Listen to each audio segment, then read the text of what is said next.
প্রতিদিনই প্রত্যেকটা মণ্ডপে যাইয়ে যে মানে আমার যত পোলাপান আমরা সবসময় মণ্ডপে যাইয়ে মানে ঘুরি, যাতে কোনো দই ঝামেলা না হয়। মানে ফ্যামিলির সাথে কিছুদিন কোনো টাইম দেওয়া নেই, তার জন্য আর কি গতকালকে রাত্রে মানে সমস্ত মণ্ডপ পরিদর্শন করার পরে রাত্রে 12টার দিকে যে আমরা বললাম আমরা একটু ঘুরি, আমরা ফ্যামিলির তো টাইম দেয়নি। তবে আমি, আমার ওয়াইফ, আমার একটা ফ্রেন্ড নাম হলো রাতুল এবং রাতুলের ওয়াইফ এবং আমার আপন ভাইরা এবং তার ওয়াইফ, আমরা এই 3 কাপড়, ঠিক আছে। আমরা 3টে মোটরসাইকেল নিয়ে আমরা পারকুনায় গেছি রাত্রে। তখন একটা দিকে মানে ঘুরতে জাস্ট অনুষ্ঠান, পারকুনা হিন্দু তো সবচেয়ে বড় অনুষ্ঠান। পরে পারকুনা যাওয়ার পরে আমরা ওই জায়গায় অনুষ্ঠান তখন শেষ, আমরা ওই জায়গায় চা খাইছি, স্ট্রিট খাইলাম, ওই আধা ঘন্টার মতন ছিলাম মন্দিরে, ছবি তুলছি জায়গায়। পরে ওই জায়গায় বেশি সময় ছিলাম না। পরে ওই জায়গা দিয়ে আমরা বললাম যে চল আমরা মনোহর মার্কেট দিয়ে বান্দাবেড়ি দিয়ে এই বেশ দিয়ে রামশিল যাবো।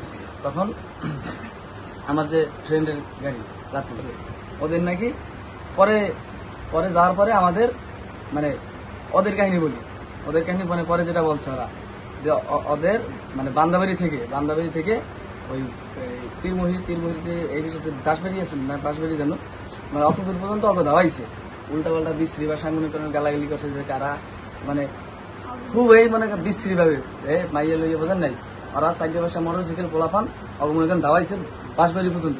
অগা করস তোর মানে পোলাপানের ফোন নাই, ওরা আমার চেক দিছে ফোন পাই নাই। ফোন মানে তখন আমার হাতে ব্যাস ছিল, সামনে হাতে ব্যাস আর চেন আমার আংটি।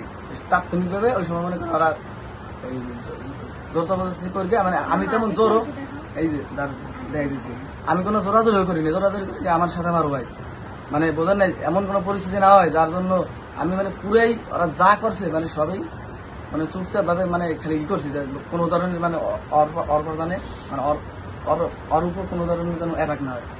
পরে নেওয়ার পরে কয়েল আবার পিছনে থাকে যে ভাই আপনারা এগুলো কি শুরু করছেন, ঠিক আছে। তখন একটা বাচ্চা ছেলে মানে বাচ্চা বলতে ওই ছোট ছিল, তেমন বড় না, ওরে ঠেলা দিয়ে হালাই দিছে। দেওয়ার পরে আমি ওরে উঠেছি মানে তেমন কিছু কই নেই কেন, কারণ বোঝেনি তো ওরা পোলাপান 27 জন পোলাপান 4টে 5টা মোটরসাইকেল। পরে আরেকটা মোটরসাইকেল আইলো, এরপর তো মনে করেন বলছে ভাই আপনারা যে বিশ্বাস না আপনারা আমাদের সাথে রামশিল পর্যন্ত চলে। পরে জিজ্ঞেস করলো যে মানে তোরা কি 2 জনেই? পরে কই না ভাই আমাদের সামনে আরো 2টা মোটরসাইকেল ছিল, একটা এলো JSX আর একটা 4B, তারা মানে আমাদের সাথে এলো, ঠিক আছে। পরে 3-4-5টা মোটরসাইকেল নিয়ে বান্দাবের দিকে গেছে। যাই তো আমি তো দূরের তাই দেখছি যে আমি সাথে একেবারে রোডে যাই মনে করেন যে কইছি যে বন্ধু মোরে বাসা, ঠিক আছে। ওরা আইসে পরে তাৎক্ষণিকভাবে ওরা বিষয়টা বোঝে না, রাস্তায় কোনো লোক ছিল না, দেখা যায় একটা লোক থাকলে ওরা এই ধরনের এইগুলো করতে পারতো না। ওরা দেখছে যে গাড়ি করে আইসে, ঠিক আছে গাড়ি করে আইসে, ওরা তা বিষয়টা বুঝতে পারে মানে আমার উপর যারা হামলা করছে, ঠিক আছে। ওরা সাথে কয়েকজন মনে করেন ভালাই গেছে, আর 2-1 ছিল আমার যে বন্ধু তারা আমার ওই ভিতরে আমারে আবার, ঠিক আছে, ওই যখন ওরা যে ঠেলা দিছে তখন লুকিং গ্লাস একটা বাড়ি দিছে কি দিয়ে, পরে যে আমি থামে দিয়েছি এই যে আমার আঙ্গুলের পর লাগবে বাড়ি, এই যে তখন আমার বন্ধু পাইছে। পরে তো আমি তো মনে করেন সিলেছি যে বন্ধু মোরে মার গেলে মোরে বাসে, এই পর ওরা ওই নেবে তো হাতে হয়েছে ওদের সাথে।